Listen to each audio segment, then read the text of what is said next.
But then when I actually started to read it, that's when I found out, yo, this guy worked with Timothy Leary. Hey everyone, welcome back to Cosmic Drugs. Today, we're gonna pay homage to Ram Dass. Is that how you say homage? Hamas? Pay homage. Today, we're gonna pay homage to Ram Dass. Voices here, voices in your head. Sausage and ginger for men and make it all, make your own. For those of you who don't know me, my name is Courtney Days, and I created Cosmic Drugs as an alternative treatment method to teach things that I'm not allowed to teach in a traditional rehab setting. And I wanted to make this video because Ram Dass, I hold him very near and dear to me. He was one of the people that I discovered on my journey. I'm gonna tell you guys who Ram Dass is for those of you who don't know. Now, his name wasn't always Ram Dass. His street name was Dr. Richard Alpert, one of the two Americans most often blamed or praised for the psychedelic revolution. And he was an assistant professor at Harvard University. He was rich, he was very well off. He was born into a privileged family. I was born Richard Alpert. I was born into a very prominent Jewish family in Boston. His father was actually the president of multiple railroad companies. Believe it or not, this is Ram Dass's father with Albert Einstein himself. Like, goals. He was like your typical psychologist. At 27, Richard was an assistant professor of psychology at Harvard University and had all trappings of big success. It's actually really weird because before I even knew who Ram Dass was, when I just began to start on this spiritual journey of mine, I bought this book. I bought this book because I thought it looked cool. I read a couple pages in the store and I was like, oh my God. I didn't know it at the time, but I knew deep down that this book was gonna be something. Like, I knew this book had something to say. It was different. It was very different. And I felt the energy literally just radiating from the book in the store. I know that sounds crazy, but I literally did. And when I actually started to read it, that's when I found out, yo, this guy worked with Timothy Leary. Dr. Timothy Leary, once a clinical psychologist and Harvard professor, now, by his own description, a visionary prophet. Others have called him the man most responsible for the North American crisis over LSD.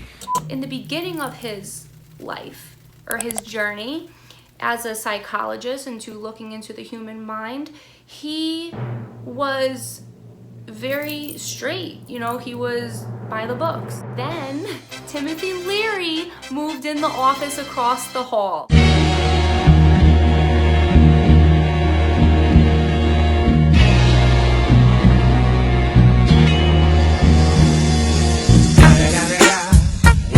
The professor who moved in next door, Timothy Leary, would later be described by the media as the most dangerous man in America, called an acid evangelist and a renegade who advocated for psychedelics with that famous phrase, turn on, tune in, drop out.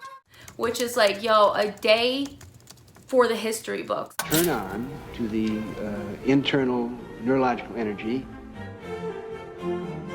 Tune in means to harness up the new revelation and energy in your life. And drop out. Now, this may sound reckless advice today, but it's the oldest advice that philosophers and religious leaders have passed on. Detach, drop out, find what's within.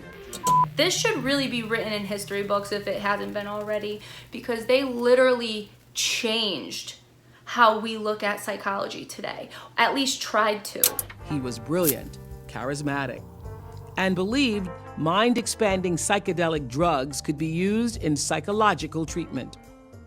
A theory that also intrigued Richard Alpert. And they made some really fucking major pushes forward. They are the true psychedelic pioneers.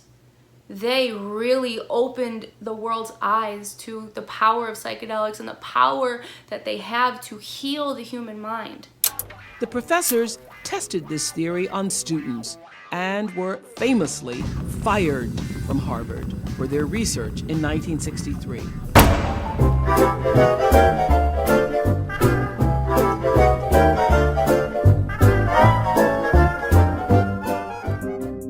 thing that opened up the eyes of all of us is when Leary and Alpert were fired from Harvard. University professors at the most distinguished university on the planet were fired for doing research. These dudes aren't your typical hippies, like going to the Grateful Dead concert, following the Grateful Dead all around fucking the country.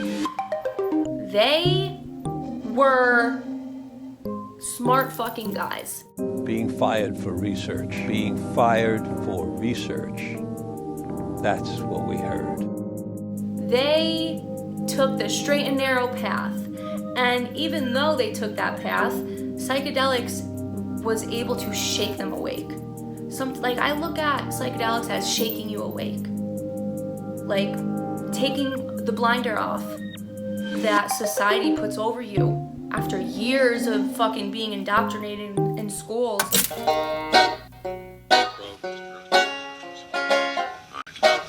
Ladies and gentlemen, I would like to summarize for you the meeting that I have just had with bipartisan leaders. Public enemy number one in the United States is drug abuse. Apparently, public enemy number 2 was scientific research, because that was banned as well. For decades, there would be virtually no research into psychedelics. Only now are we beginning to overcome the suppression of information that has lasted for over 40 years. If you are living in 2019, about to be going into 2020, and you don't think that psychedelics should be used in psychology or psychedelics should not be legal, you need to wake the fuck up. Like, you do. You just do. I feel an extreme connection to Ram Dass because I see myself in him. He got into the field he got into, psychology, because he wanted to help people. And he had a mind-expanding psychedelic experience that showed him the way things really are and how they aren't beneficial to the human mind. No matter how much people want to say that the clinically approved treatment models for addiction, depression, anxiety work, they don't. They don't work because they're missing a crucial fucking puzzle piece into bettering your life, and that is spirituality. And psychedelics opened his mind to this. Right, exactly. And that's one of the components of the LSD experience, the understanding that there is no they, there's no other. It is all one. Just like Richard Alpert is a gown I wear. You know, it's an identity that I've taken on. I wasn't born Richard Alpert. I was just born as a human being. And then I learned this whole business of who I am and whether I'm good or bad or achieving or not. All that's learned along the way. And you see all those learned things separate. So you start to have this dissociative experience of where all that you become is awareness, is a point of awareness. That's all that's left. And I remember the first time this happened to me, as professor went and middle class boy went and pilot went and all of my games were like going off into the distance. I got this terrible panic because indeed I was going to cease to exist. And I got the panic, which is the panic that precedes the psychological death, because indeed Richard Alpert was dying at that point. I want to read something to you guys from his book that really hit home to me. And I think it's important to note that people that look down upon psychedelics and look down upon people that believe in psychedelics because they think it's just a crutch. It's not a crutch, but you'll see, I'm talking too much. I don't know how to describe this to you, except that I was deep in my despair. I had gone through game after game after game. First being a professor at Harvard, then being a psychedelic spokesman. And still, people were constantly looking into my eyes like, do you know? Just that subtle look, and I was constantly looking into their eyes. Do you know? And there were, do you, maybe he, do you? And there was always that feeling that everybody was very close. And we all knew we knew, but nobody quite knew. I don't know how to describe it other than that. That really stuck with me because people think that they take psychedelics and they're just gonna, no, they know the secrets to life now. While under the influence of psychedelics, you may feel like you do, but you don't. You're always so close to feeling like you know. You're so close to like cracking the code of life, of why we're here, what's gonna happen when we're gone. But psychedelics don't necessarily do that for you. I realize that these drugs are just what we always thought they were. They are the powerful vehicle that show the possibility. But I realize that we don't know enough to figure out how to use them. And nobody else seems to either. I mean, everybody you talk to, we were talking to the people who supposedly knew. He doesn't give the credit to psychedelics like most people do. They say, oh, psychedelics are going to change your life. Psychedelics are going to be the reason why you get over your depression or your addictions or whatever. But in his book, he says that psychedelics aren't what did it. Psychedelics just opened his mind to the possibilities of change. Psychedelics opened his mind to see how, or it opened his mind to give him the option to want to seek self-enlightenment. Ask myself was, well, okay, if this experience is so great, how could I stay high all the time? How could I be fully conscious all the time? Well, it's very tempting to figure if you just keep using enough LSD, it'll do it. So we got 5 of us together and we went into a house and we decided to stay high forever. Now, in order to do this, we had to take 400 micrograms every 4 hours, or 2,000 micrograms a day. And we carried this experiment out roughly in more or less formal fashion, but continuing on the dosage for 3 weeks. Now, it's very interesting about that experiment, first of all, that I'm here to tell about it. The interesting thing was when we stopped taking the LSD, we all came down. In the past few years, knowing that the government might get some controls on, and also in an attempt to find other ways that one could build into one's life, I've been involved with a macrobiotic diet at some length, with karate, have been involved in dance groups, have been involved in meditation and breathing exercises. Once I had had one psychedelic experience, all these other things worked. Because once you have been one time outside of yourself, and you know where that place is, it's the easiest thing in the world to get back there. Just the story between him and Timothy Leary is so beautiful because they both took very different routes. Timothy Leary took more of a rebellious route. While his arrests were totally uncalled for, Timothy Leary got arrested for having like less than an ounce or something like really small of marijuana, and they sentenced him to 30 years. That's a whole nother video, but so Timothy Leary kept getting arrested, marriage after marriage, like party boy, fun, you know. He lived his best, like for him, for Timothy Leary, that was living his best life. Ram Dass just took a different route, a more spiritual route. And why I find that so beautiful is because Timothy Leary, Ram Dass, while two very different people, they were perfect. They were perfect. None was better than the other. They lived their lives the way they wanted to live their lives. And nobody should tell somebody that you shouldn't live that way. No, you shouldn't live that way. You should live my way. No, they're both beautiful human beings and they lived the life that they wanted to live. And I find that beautiful.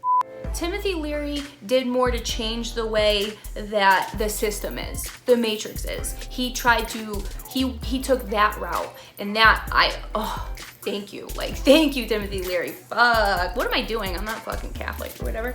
But no, I want to get a tattoo of him or something, like. But so while Timothy Leary did that, Ram Dass wanted to change the way people look at spirituality. Himself first, like he wanted to change himself first in order to help people. So he went to India. A Maharaji, I'm so sorry, I can't say that name, so sorry. But a Maharaji gave him the name Ram Dass, and that actually means servant of God, which is beautiful. Oh, it touches my soul. And that says a lot, like, of how selfless he was. He gave up himself to be a servant to God. You got to pick up this book. He talks about the experience, and beautifully, may I say. And so I'm not going to get into all of it, but it changed his life. Just as psychedelics changed his life, this changed his life, but in a more constructive way. Because as I read, even though they took psychedelics and they felt like they were on the verge of knowing the meaning of life and all, you know, questions that we have as humans, he was never able to get it.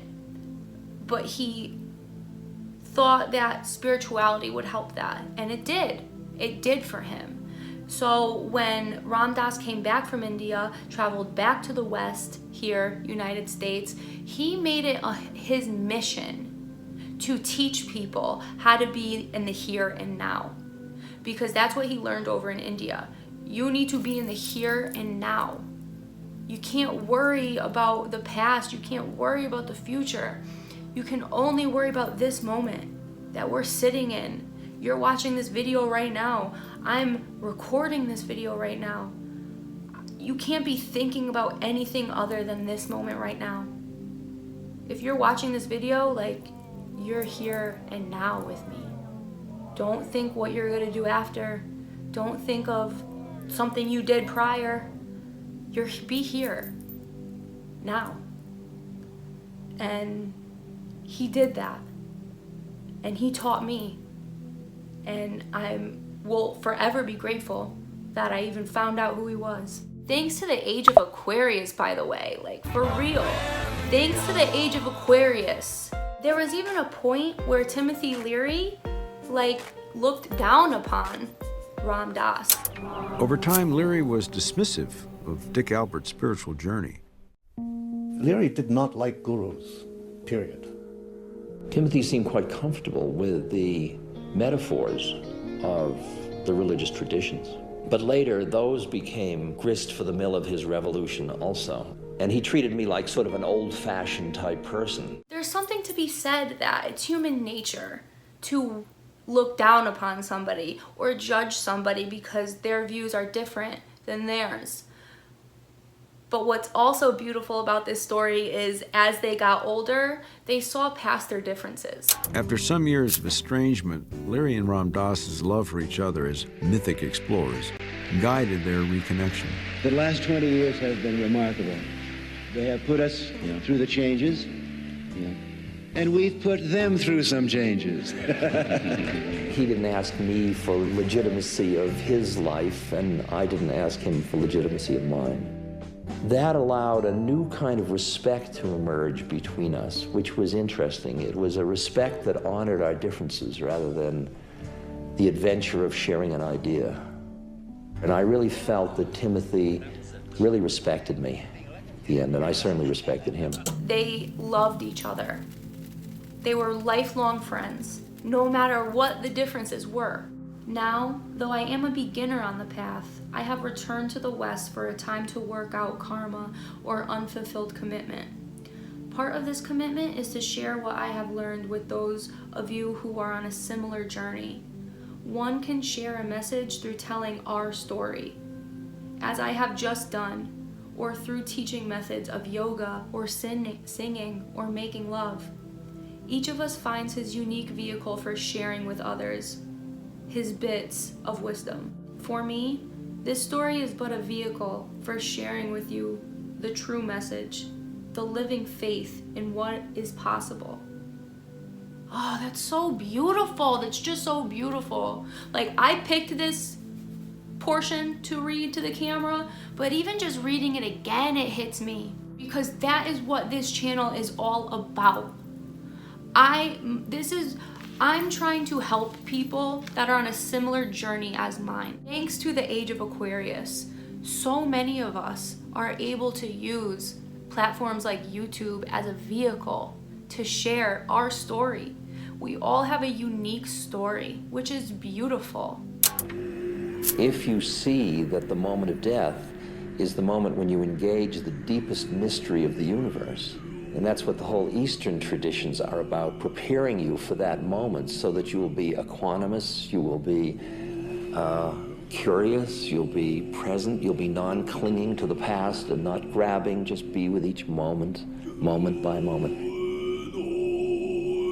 Some people do some of their most profound spiritual work in the last few minutes before they die.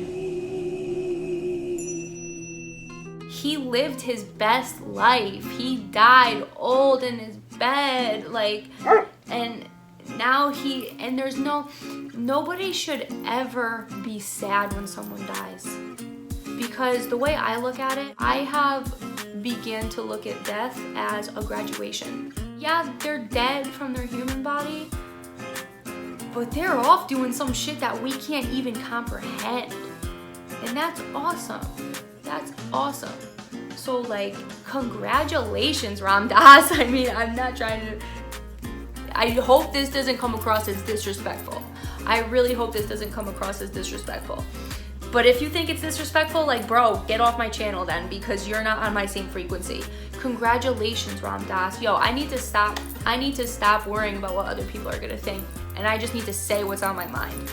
Congratulations. He's not even a he anymore. We don't know what happens when we leave here, but we do know it's an adventure. And he was an adventurer while he was here. He's an adventurer now, even bigger one. And congratulations. I mean, that's, for lack of a better term, that's just what popped into my head right now. Congratulations. Okay, I gotta stop. If you guys haven't already, I really recommend you look more into who Ram Dass was. Get his book. He has helped millions of people find their spirituality. He has helped me find my spirituality, and I believe he can help you find your spirituality. Thank you for watching. I'm Courtney Days, and this is Cosmic Drugs.